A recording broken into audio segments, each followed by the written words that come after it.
બે મુસ્લિમ નેતાઓ કોણ છે એના વિશે હું તમારી સાથે વાત કરીશ. ભાજપના રાષ્ટ્રીય અધ્યક્ષ નીતિન નબીને તાજેતરમાં 65 જણાની ટીમ બનાવી, એમાં બે મુસ્લિમ નેતાઓનો પણ સમાવેશ કરવામાં આવ્યો છે.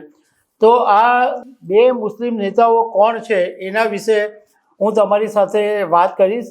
મારું નામ રાજેશ શાહ છે અને તમે જોઈ રહ્યા છો ગુજરાતના સૌથી મોટા digital news platform ખબરછે.com. Bharatiya Janata પાર્ટીની સામાન્ય રીતે એવી ઇમેજ રહી છે કે વિધાનસભા લોકસભાની ચૂંટણી હોય અથવા સંગઠનનું કામ હોય અથવા મંત્રી પદ હોય તો મુસ્લિમ ચહેરાને બહુ ઓછો ચાન્સ મળે છે.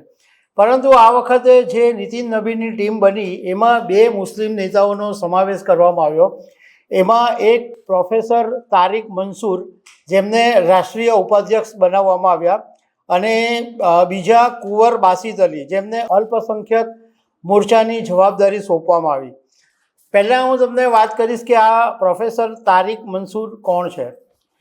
તો તારિક મંસૂર બીજેપીના બહુ જ મુખ્ય નેતાઓમાંના એક છે અને ઉત્તર પ્રદેશ વિધાન પરિષદના તેઓ સભ્ય છે અને તેઓ અલીગઢ મુસ્લિમ યુનિવર્સિટીના પૂર્વ કુલપતિ છે. 17 મે 2017થી 2 એપ્રિલ 2023 સુધી તેઓ અલીગઢ મુસ્લિમ યુનિવર્સિટીના કુલપતિ રહ્યા અને રાજીનામું આપ્યા પછી સક્રિય રાજકારણની અંદર તેઓ જોડાયા.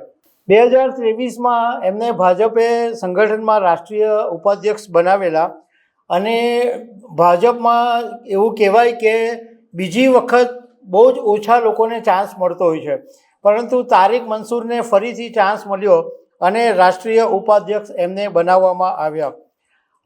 એમની એવી ઇમેજ છે કે તેઓ ભાજપના એકદમ ઇન્ટેલિજન્ટ અને મોટા મુસ્લિમ ચહેરા તરીકે એમને ઓળખવામાં આવે છે. પ્રોફેસર તારિક મંસૂરીનું કામ એ છે કે પસમંદા મુસ્લિમ છે એ સમાજના લોકોની અંદર ભાજપના મૂળિયા વધારે મજબૂત કરવાનું એમનું કામ છે.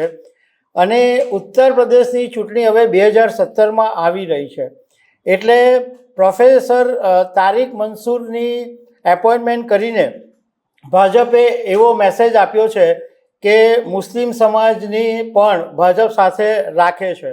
બીજા જે ઉમેદવાર છે એ કુંવર બાસિત અલી છે. લાંબા સમયથી ભાજપની સાથે જોડાયેલા છે અને ઉત્તર પ્રદેશમાં ભાજપના અલ્પસંખ્યક મોરચાના પ્રમુખ છે અને કાયસ્થ વડ્ડા ગામના તેઓ વતની છે. અને મુસ્લિમ સમાજની અંદર પકડ મજબૂત કરવા માટે તેમણે કોમી ચોપાલ, મદ્રેસા અને દરગાહની અંદર યોગ સત્ર અને મોદી મિત્ર જેવા અભિયાનો ચલાવ્યા હતા. અને નીતિન નબીન જ્યારે ઉત્તર પ્રદેશની મુલાકાતે આવેલા ત્યારે મુસ્લિમ સમાજની મહિલાઓને ભાજપમાં જોડવાની રણનીતિ આ કુંવર બાસિત અલીએ બનાવેલી અને એના પરિણામે નેશનલ લેવલે હવે બાસિત અલીને ચાન્સ મળ્યો છે. તો દર્શક મિત્રો, આવા અનેક અપડેટ સાથે મળતા રહેશું. આભાર.